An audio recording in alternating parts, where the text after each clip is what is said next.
Hello दोस्तों, आज एक सच्ची कहानी से रूबरू कराऊंगा। बाबा साहब की एक सच्ची कहानी जिसे सुनकर आप सोचने पर मजबूर हो जाएंगे कि एक व्यक्ति के अंदर इतना दिमाग कैसे हो सकता है, कोई महापुरुष इतना दृढ़ निश्चय वाला कैसे हो सकता है। मैं चाहूंगा आप इस वीडियो को पूरा देखिए। जब बाबा साहब पहली बार लंदन से बैरिस्टर बनकर भारत वापस लौटे, जब उन्होंने कोर्ट के अंदर, कचहरी के अंदर कदम रखा तो कोर्ट के अंदर जितने भी वकील थे सबने बाबा साहब को देखकर पहचान लिया कि वो वही है जो महार जाति का व्यक्ति। और ये आज काला कोट पहनकर हमारे कचहरी के अंदर आ गए और बाबा साहब अंदर जाकर अपना टियर ढूंढने लगे। सबके पास अपना अपना होता है। बैठने के लिए जब बाबा साहब को कोई ठिकाना नहीं मिला और बाबा साहब ढूंढ रहे थे तो जो दूसरे वकील थे उन्होंने बाबा साहब की ओर डॉन कसते हुए बोला, इट्स बाबा को चिढ़ाते हुए कहा, अभी वो बैरिस्टर, तुम तो बहुत पढ़े लिखे विद्वान, तुम्हें क्या जरूरत है कचहरी के अंदर बैठने का, तुम कहीं बाहर भी अपना लगाओगे तो तुम्हारे दुकान चल जाएगी। लेकिन बाबा साहब ने उसकी वो स्टॉट मारने को गलत नहीं समझा। बाबा साहब ने उस बात को बुरा नहीं माना और मुस्कुराते हुए बोला, तुमने ठीक कहा। और बाबा साहब ने कचहरी के बाहर एक जगह जाकर अपना ठिया जमाया, वहां साफ सफाई कर वहां बैठ गए। तब बाबा साहब के पास छोटे मोटे केस आते रहे और रोजी रोटी चलती रहे। हल्का फुल्का बिजनेस बढ़ा, कारोबार बढ़ा और उसी दौरान एक सेठ और सेठ आ रही जिसका इकलौता बेटा था, उसको फांसी की सजा सुनाई गई थी। उस सेठ और सेठानी पूरी मुंबई में कोई ऐसा वकील नहीं छोड़ा जिसके घर वो ना गए हों, जिसके पास भी जाते और जिसको भी फाइल दिखाते अपने बच्चे की, वो मना कर देता है कि आपका बच्चा नहीं बच्चे बच पाएगा। उसने बहुत पैसा खर्च कर दिया था उस सेठ ने, और वो सेठ वकील ढूंढता ढूंढता पूरा मुंबई को खंगालता हुआ उसी के चेहरे के अंदर पहुंचा जिससे बाहर बाबा साहब बैठे थे। दलितों के मसीहा भीमराव अंबेडकर बैठे हुए थे। और जब उसका चेहरे के अंदर उस सेठ अपने बच्चे की फाइल दिखाई, अपने इकलौते बेटे की फाइल को दिखाई, तो किसी भी वकील ने उसकी फाइल नहीं ली।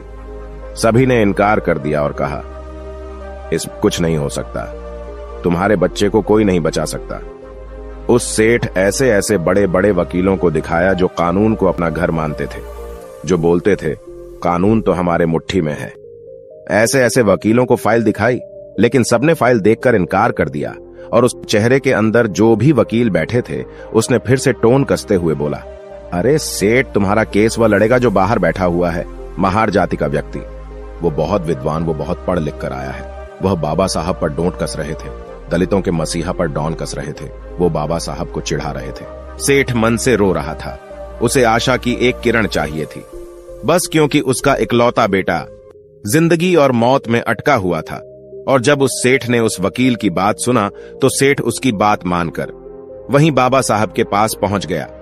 बाबा साहब के चरणों में गिरकर कहा, हे बैरिस्टर, हे बाबा साहब, मेरे बच्चे को बचा लो। तो बाबा साहब ने सेठ से कहा, उठो, मैं क्या कर सकता हूं, मैं क्या मदद करूंगा तुम्हारे।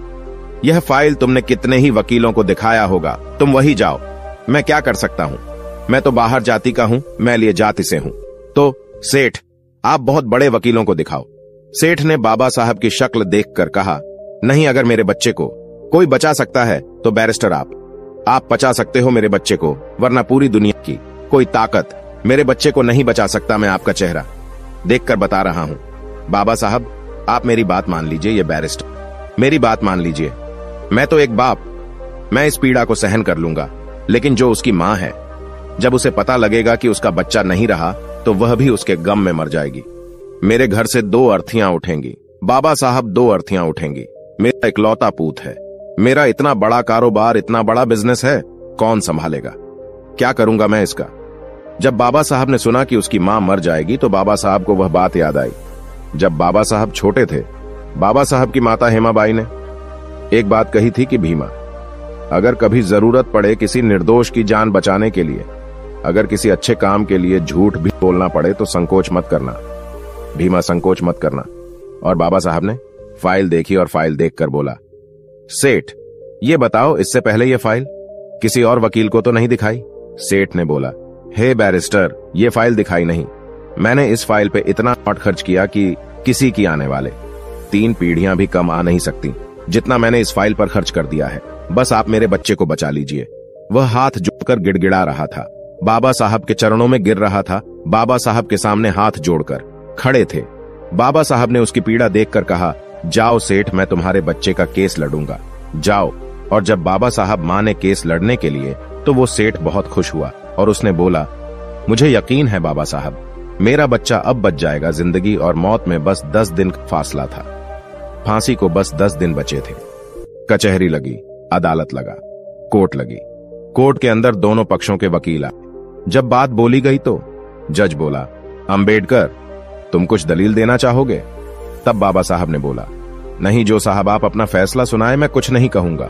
सेठ ये सुनकर संकोच से आगे वह सोच रहा था कि इसने बोला था, मैं तेरे बच्चों को बचा लूंगा, लेकिन इसलिए तो कोर्ट में अपनी कोई दलील भी नहीं दे रहा है। बाबा साहब ने तो बोल दिया, नहीं जय साहब, आप फैसला सुनाओ।